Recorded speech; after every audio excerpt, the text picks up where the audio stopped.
Imagine wandering through a massive amusement park. Instead of music and screaming crowds, the only sound is the wind howling through rotting roller coasters and the creaking of rusted Ferris wheels. This is Six Flags New Orleans.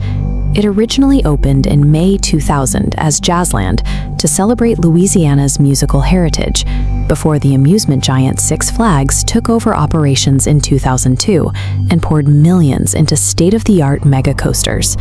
Over 1 million visitors pass through these gates every summer, flocking to ride attractions like the Mega Zeph, a hybrid wooden coaster specifically engineered to withstand hurricane force winds.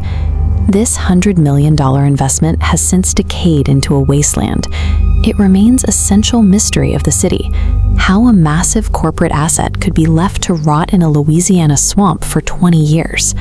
On August 21, 2005, the park gates locked for what was expected to be a temporary weekend closure.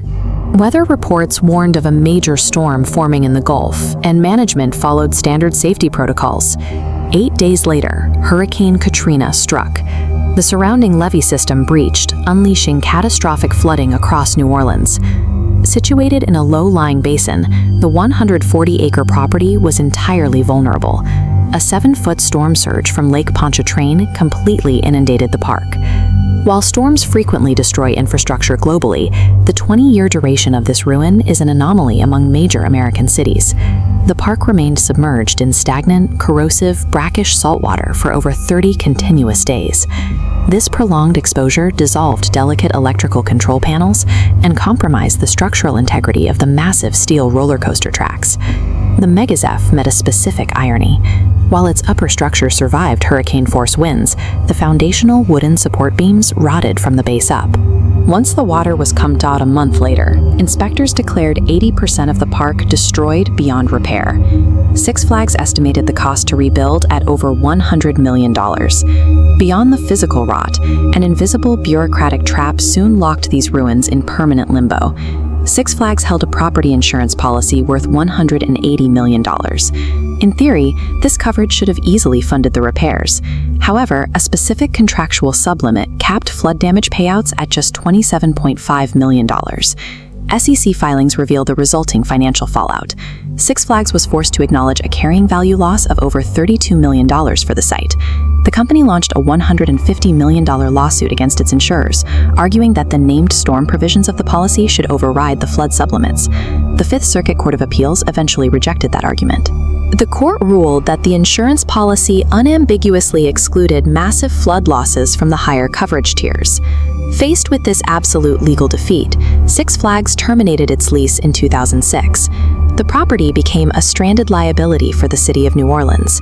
Nature aggressively reclaimed the gridlocked acreage. Drainage ponds developed into wild habitats for feral boars and 10-foot American alligators. The site's atmosphere of visual dread later attracted urban explorers and Hollywood directors, who utilized the ruins for blockbusters like Jurassic World and Dawn of the Planet of the Apes. The site eventually found its greatest global recognition for its atmosphere of decay, serving as a prominent post-apocalyptic film set. In 2023, the city finally navigated the environmental cleanup costs to approve a master plan for the park's demolition. Demolition crews arrived in the marshland in early 2025, following a fire that consumed portions of the Mega Zeph's remaining wooden structure. The city selected Bayou Phoenix to lead a $500 million redevelopment plan. This project replaces the Ghost Park with a massive sports complex, a film studio, and a water park resort. Planners expect the development to generate permanent, high-paying jobs and draw tourism back to New Orleans East by 2028. This demolition marks the final removal of a physical anchor that held the local community back for 2 decades.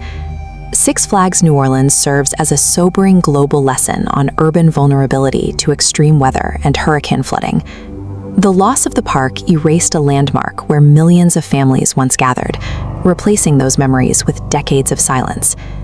If you had an unlimited budget, which iconic ride would you have saved from the ruins?